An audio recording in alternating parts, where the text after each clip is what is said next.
Hello बच्चों, chemistry class में आपका स्वागत है।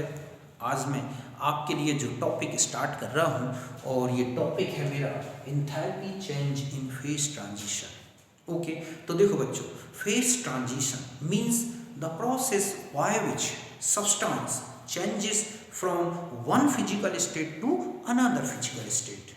समझ गए बच्चों कि जब सब्सटेंस अपनी एक फिजिकल स्टेट से दूसरी फिजिकल स्टेट में चेंज होता है तो इस प्रोसेस को ही हम क्या बोलते हैं, फेज ट्रांजिशन। और इस प्रोसेस में जो एंथैल्पी चेंज होता है उसे ही क्या बोला गया है, enthalpy change in phase transition. Okay, तो फिर स्टार्ट करते हैं। और सबसे फर्स्ट जो एंथैल्पी चेंज मैंने लिया है वो है enthalpy of fusion, delta H fusion. Okay, तो अब हम आ जाते हैं सबसे फर्स्ट की फ्यूजन क्या है। तो देखो बच्चों, fusion means conversion of solid into liquid at its melting point.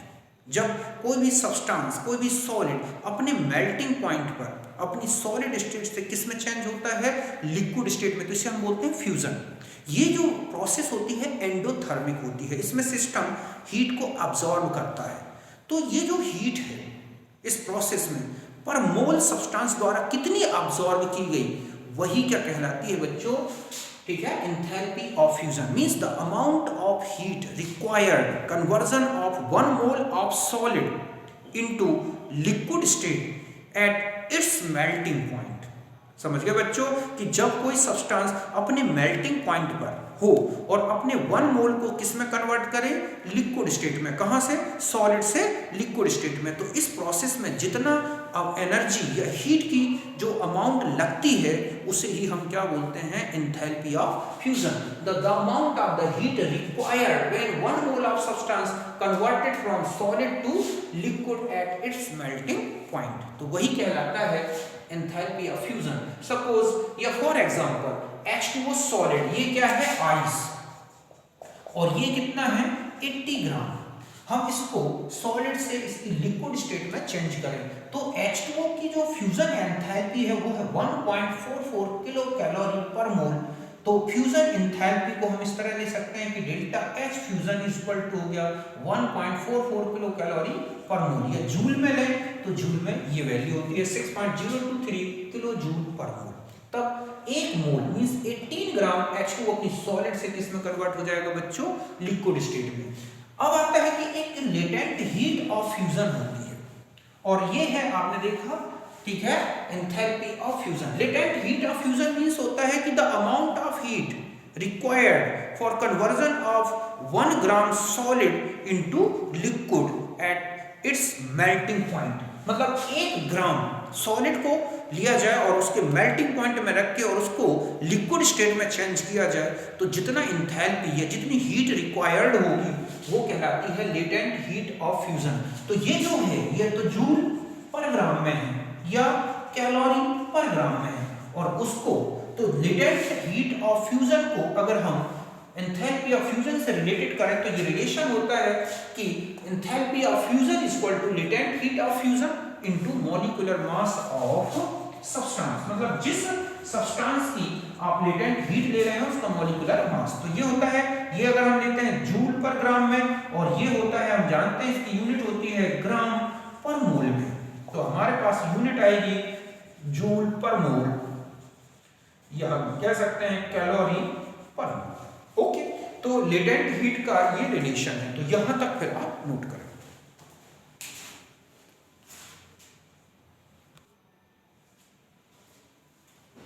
अब देखो बच्चों, जैसे एक एग्जांपल है कि latent heat of the water is 334.6 joule per gram. तो what is delta H fusion. Okay, तो हम delta H fusion is equal to क्या है कि latent heat of fusion, okay, into molecular weight. तो ये वाटर के लिए है तो लेटेंट हीट ऑफ फ्यूजन है 334.61 जूल पर ग्राम इनटू मोलर मास 18 ग्राम पर मोल। तो ये आ गया 6023 जूल पर मोल या 6.023 किलो जूल पर मोल। तो यहां तक समझ गए ना। तो आपको लेटेंट हीट ऑफ फ्यूजन है तो आप उसे फ्यूजन एंथैल्पी में चेंज कर सकते हैं। अब हम आ जाते हैं नेक्स्ट एंथैल्पी है बच्चों हमारे पास, और वो है enthalpy of vaporization. Vaporization. Okay. Delta HV. तो देखो बच्चों, vaporisation means conversion of liquid into vapour eight its boiling point. समझ गए ना कि जब हम किसी सब्सटेंस को उसके बॉइलिंग पॉइंट में ले और वो सिस्टम अपनी लिक्विड स्टेट से वेपर में चेंज होता है तो इसे बोलते हैं वेपोराइजेशन। ये भी एक एंडोथर्मिक प्रोसेस है। तो इसका डेफिनेशन क्या हो जाएगी बच्चों कि the amount of heat required for conversion of 1 mole of liquid into its vapor phase at its boiling point. Okay, कि जब सब्सटेंस अपनी ठीक है लिक्विड स्टेट से वेपर स्टेट में चेंज हो और पर मोल अमाउंट ली गई हो तो इसके लिए कितनी हीट रिक्वायर्ड है, यही क्या है बच्चों, एंथैल्पी ऑफ फ्यूजन। तो delta H V equal to होता है latent heat of enthalpy of vaporisation, sorry fusion बोल गया मैं, एंथैल्पी ऑफ वेपोराइजेशन। तो डेल्टा ये है एंथैल्पी ऑफ वेपोराइजेशन, तो latent heat of vaporisation okay into molecular mass of substance. ये तो आप समझ गए। उसमें हमने फ्यूजन की लेटेंट हीट ली थी, यहाँ वेपोराइजेशन। तो फिर से समझें, एंथैल्पी ऑफ वेपोराइजेशन की the amount of heat required to conversion of 1 mole of liquid into its vapour phase at its boiling point. Water का अब या किसी भी सब्सटेंस का अगर हमें एंथैल्पी ऑफ वेपोराइजेशन कैलकुलेट करना है तो latent heat of vaporisation into molecular weight of substance. Suppose H2O, ठीक है, ये है लिक्विड स्टेट में और ये कन्वर्टेड हो रहा है H2O वेपर फेज में। तो जो डेल्टा H वेपोराइजेशन एंथैल्पी होती है वाटर की वो होती है 10.5 किलो कैलोरी पर मोल। ओके, ये है वाटर की क्या एंथैल्पी ऑफ वेपोराइजेशन। ओके, ऐसे जो भी सब्सटेंसेस हैं उन सब की अपनी एक फिक्स एंथैल्पी ऑफ वेपोराइजेशन होता है, तो आप इसे नोट करें।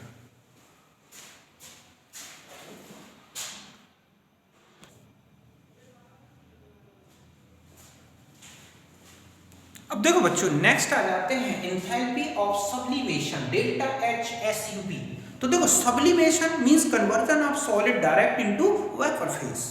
समझ गए बच्चों कि जब कोई भी सब्सटेंस अपनी सॉलिड स्टेट से डायरेक्ट कहां चेंज होता है, वेपर फेज में, तो इसे बोलते हैं सब्लिमेशन। तो जब सब्लिमेशन होता है तो पर मोल सब्सटेंस अपनी सॉलिड से वेपर चेंज होने में कितनी हीट रिक्वायर्ड करता है अपने सब्लिमेशन टेम्परेचर पर, वही क्या है, हीट ऑफ सब्लिमेशन या enthalpy of sublimation. The amount of heat required for conversion of 1 mole of solid into its vapour phase at sublimation temperature. Sublimation enthalpy is equals to the sum of fusion enthalpy and vaporization enthalpy. Suppose H2O solid into liquid, liquid into vapor.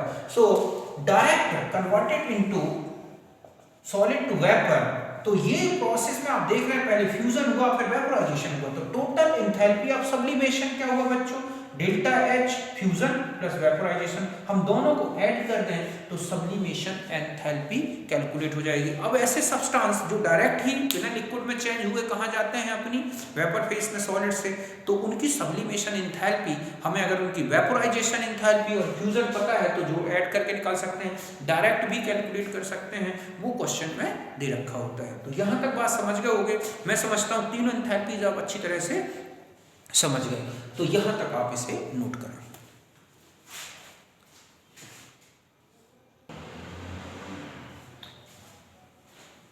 तो देखो बच्चों, ये जो enthalpies हैं इनका use जो है या इनके जो हम एप्लीकेशंस देखें, ये पर्टिकुलर यूज होते हैं मॉलिक्यूलर फोर्सेस की स्ट्रेंथ बताने में। मतलब जो मॉलिक्यूल्स होते हैं उनके बीच में किस तरह के फोर्सेस हैं, जितने ज़्यादा स्ट्रॉन्ग फोर्सेस होंगे, ध्यान रखें उनकी फ्यूजन एंथैल्पी हो चाहे वेपोराइजेशन या सब्लिमेशन एंथैल्पी उतनी ही हाई होगी। Means strength of molecular forces is function of enthalpies, these enthalpies means fusion enthalpy, vaporization, sublimation, मैंने ये लिखा है कि strength of molecular forces, ठीक है, is function of fusion enthalpy, vaporization, sublimation. Higher the value of these enthalpies, greater is the strength of molecular forces. Okay, अगर हम hydrocarbon से देखें तो hydrocarbon, ether, alcohol, H2 glycerol, तो इस increasing order में अगर आप जाए फ्यूजन हो या डेल्टा वेपोराइजेशन, ये इंक्रीजिंग ऑर्डर में है, तो आप इनकी स्ट्रेंथ भी क्या होगी बच्चों, मॉलिक्यूलर फोर्सेस की इंक्रीजिंग ऑर्डर में होगी। ये ध्यान रखना है कि जितने स्ट्रॉन्ग फोर्स उतने ही ज़्यादा ये एंथैल्पीज और वो सब्सटेंस उसी हिसाब से उसकी फ्यूजन टेम्परेचर या फ्यूजन एंथैल्पी होगी। तो यहाँ तक बात समझ गए होंगे, आप इसे नोट कर लें।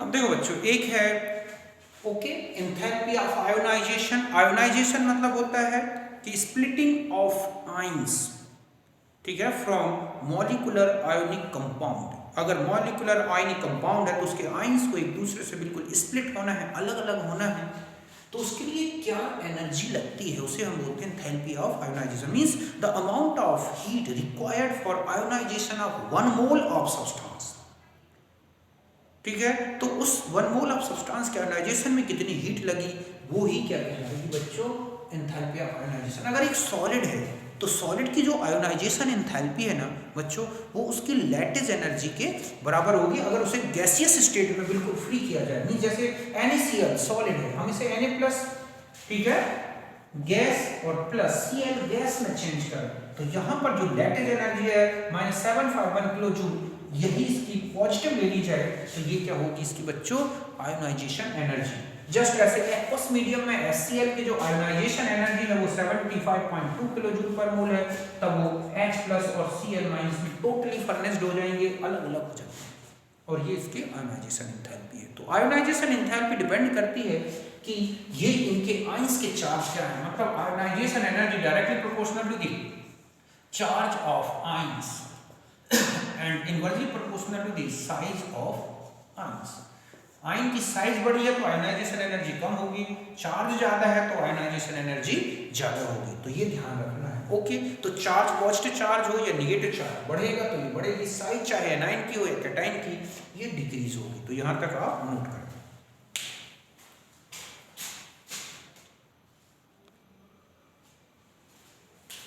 अब देखो बच्चों, नेक्स्ट है enthalpy of solution, delta H solution. Enthalpy of solution means the enthalpy change when 1 mole of the solute completely dissolve in excess of solvent.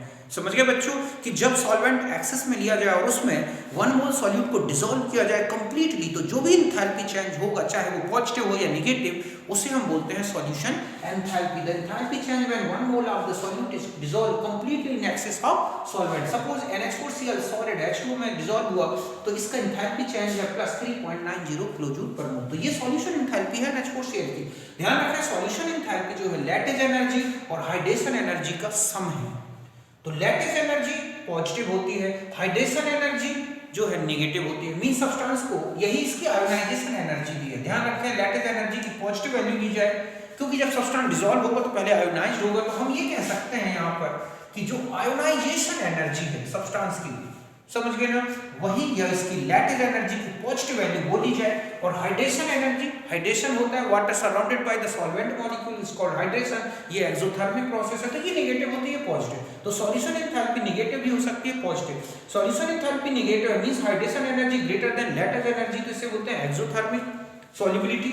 Okay, और जब ये पॉजिटिव हो means hydration energy less than lattice energy, तो इसे बोलते हैं endothermic solubility. ये ऐसी स्थिति में सॉल्यूट हर कंडीशन में डिसॉल्व होता है, एंडोथर्मिक में सॉल्युबिलिटी कम होती है या नॉन सॉल्युबल होगा। अब NaCl की जैसे लैटिस एनर्जी ये है, हाइड्रेशन ये है, तो हम कहें सॉल्यूशन एंथैल्पी कितनी आई 4 किलो जूल पर मोल, मींस NaCl सो एंडोथर्मिक सॉल्युबिलिटी। तो यहां तक बात समझ गए होंगे। अब हम एक और एनर्जी ले लेते हैं और वो है हमारे पास हाइड्रेशन एनर्जी। ओके, तो ध्यान रखें कि hydration enthalpy of hydration means यहां है एंथैल्पी ऑफ हाइड्रेशन, कि जब हाइड्रेशन होगा डेल्टा H हाइड्रेशन, तो total enthalpy, yeah, total heat evolved when 1 mole of anhydrous salt or partially hydrated salt is completely, ठीक है, the total heat evolved when 1 mole of anhydrous salt or partially hydrated salt, ठीक है, is completely hydrated by water in solution is called hydration enthalpy. Okay बच्चों, hydration enthalpy means ये है Ba salt solid plus H2O liquid, तो ये Ba aqueous condition में, तो यहाँ जो भी हीट चेंज हुआ, हीट रिलीज हुई, यही क्या है बच्चों, हाइड्रेशन एंथैल्पी या डेल्टा, जिसे हमने लिखा है डेल्टा H हाइड्रेशन।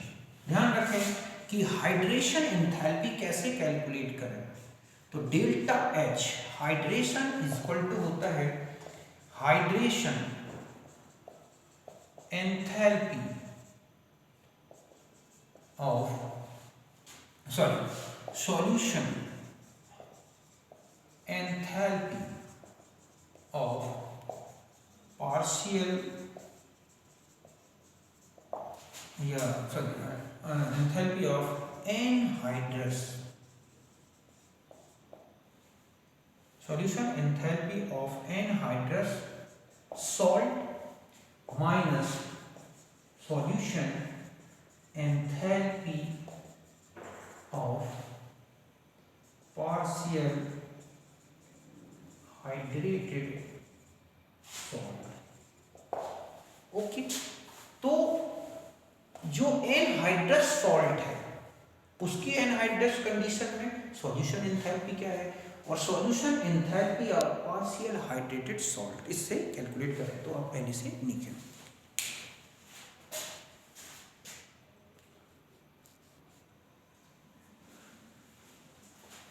देखो बच्चों, ये एक्चुअल में ये है formula, hydrated solution enthalpy of anhydrous salt minus solution enthalpy of hydrated salt. समझ गए ना कि देखो एनहाइड्रस से, और जब वो सॉल्यूशन स्टेट में चेंज होगा बच्चों, तो इस प्रोसेस में क्या होगा, पहले एनहाइड्रस से किस में कन्वर्ट हुआ होगा, हाइड्रेटेड स्टेट में, फिर कन्वर्टेड होगा वो सॉल्यूशन स्टेट में। तो हमें हाइड्रेटेड, ये जो हाइड्रेशन एंथैल्पी कैलकुलेट करनी है, वो एनहाइड्रस सॉल्ट की क्या है सॉल्यूशन एंथैल्पी, और solution enthalpy of hydrated salt ये क्या है, इनके डिफरेंस से कैलकुलेट कर सकते हैं। जैसे BaCl2 है एनहाइड्रस स्टेट, कोई वाटर मॉलिक्यूल नहीं है, तो इसकी है हाइड्रेशन एंड सॉल्यूशन एंथैल्पी है -20.6, और solution enthalpy of BaCl2 × 2H2O की है 8.8।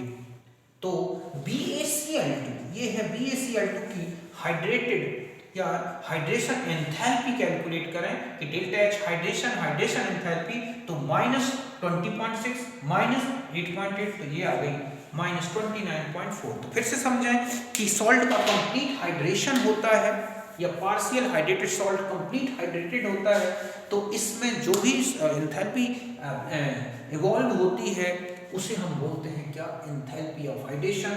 जैसे ये Ba सॉल्ट है, हाइड्रेशन हुआ, इसमें कोई ना कोई हीट रिलीज हुई। ये कैसे कैलकुलेट करें, तो एनहाइड्रस सॉल्ट की सॉल्यूशन एंथैल्पी क्या है, हाइड्रेटेड सॉल्ट की सॉल्यूशन एंथैल्पी क्या है, इनका डिफरेंस ले लें, हम निकाल सकते हैं हाइड्रेशन एंथैल्पी। तो यहाँ तक आप अच्छी तरह समझ गए होंगे। तो ये था कुल मिला के फिजिकल जो प्रोसेस है उनका एंथैल्पी चेंज। तो मिलते हैं हम नेक्स्ट वीडियो में, तब तक के लिए बाय, नमस्कार।